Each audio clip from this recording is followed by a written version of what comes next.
have an emissions reduction and energy development plan. We have an aspiration to carbon neutrality in our province by 2050. That's reasonable. It's realistic. I mean, 2035 is the exact opposite. I mean, in many cases, it's just absolutely not doable for Alberta.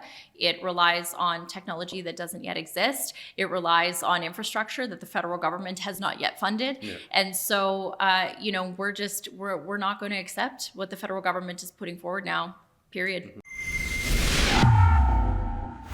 Adam Sos here for Rebel News. Alberta has seen a significant boom in renewable energy over the past little while, and while growth and investments are always welcome, there has been some glaring issues beginning to emerge that have caused the government of Alberta to put a 6-month moratorium on approvals of new renewable energy projects. Earlier today, the federal government released the draft Clean Electricity Regulations. We will be doing detailed analysis in the months ahead. However, one thing is clear. The draft regulations are unconstitutional, irresponsible, unrealistic, and would make life less affordable for Albertans and Canadians. They will not be implemented in our province, period. They can't. We are beginning our talks with the federal government, and if we can't get alignment, Alberta will chart its own path to ensure we have reliable and affordable electricity for the people we serve. This means making sure we have adequate natural gas baseload and incentivizing CCUS, abated natural gas generation, small modular reactors, hydrogen, and a sustainable amount of wind, solar, and other renewables to drive down electricity costs. Albertans and our government care about responsible environmental stewardship. We are confident Alberta's plan will get us to a reliable and affordable carbon-neutral power grid by 2050. This is the direction Alberta is going. We invite the federal government to support us. Before we get into some of the decision-making process that led into this, if you could just sort of explain the issues with the grid system and maintaining a reliable grid.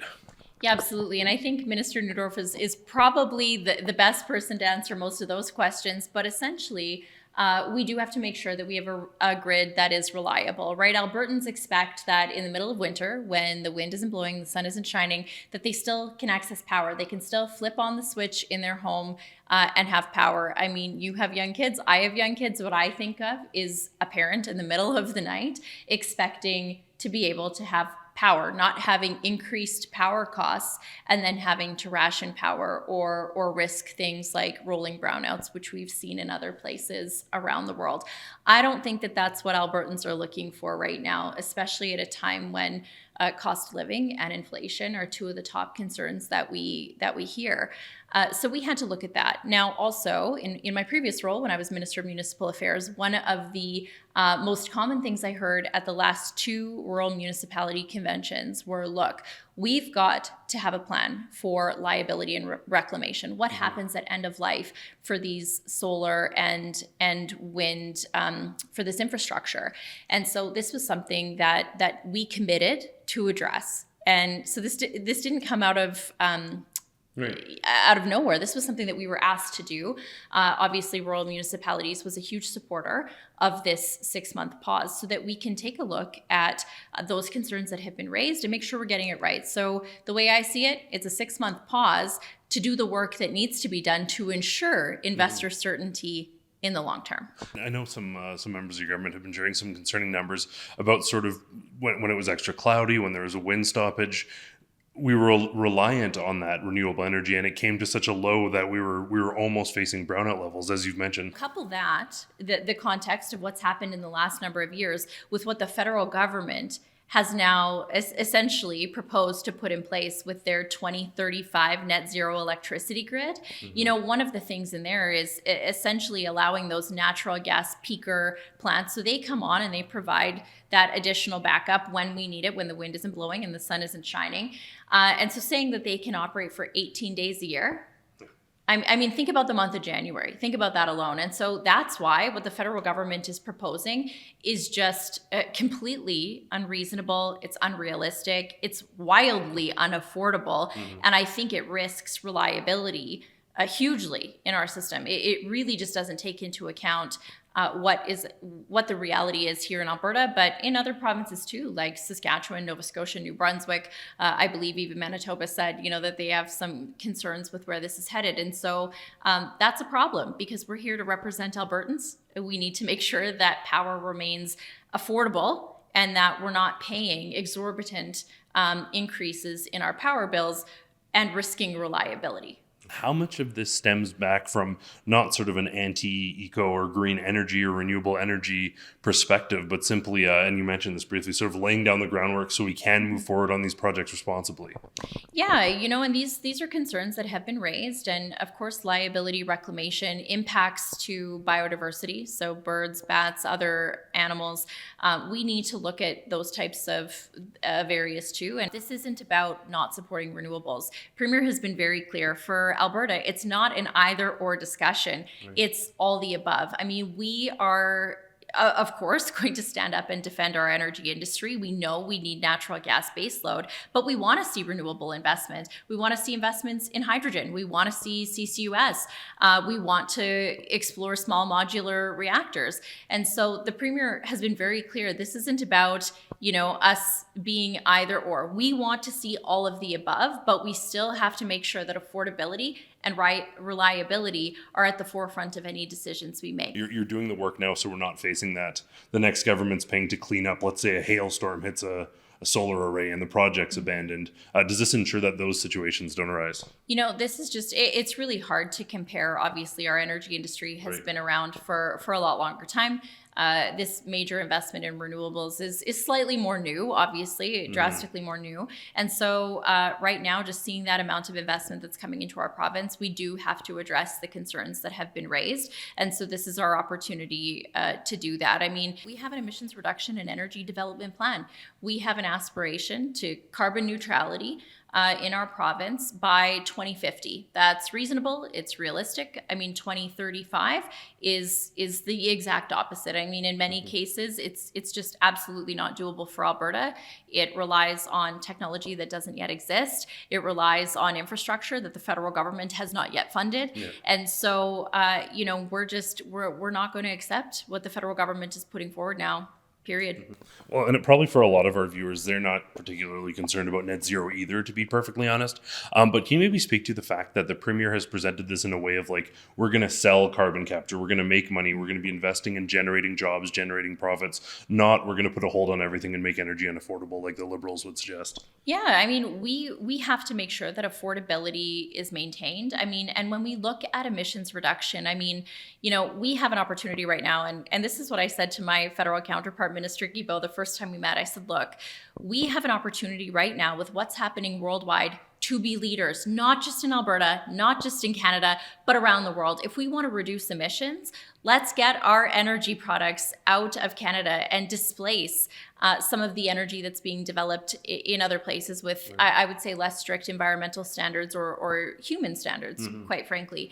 And so, when we see, I think it was June, that there was a record amount of production and consumption for energy worldwide. We see coal plants coming online in other countries around the world.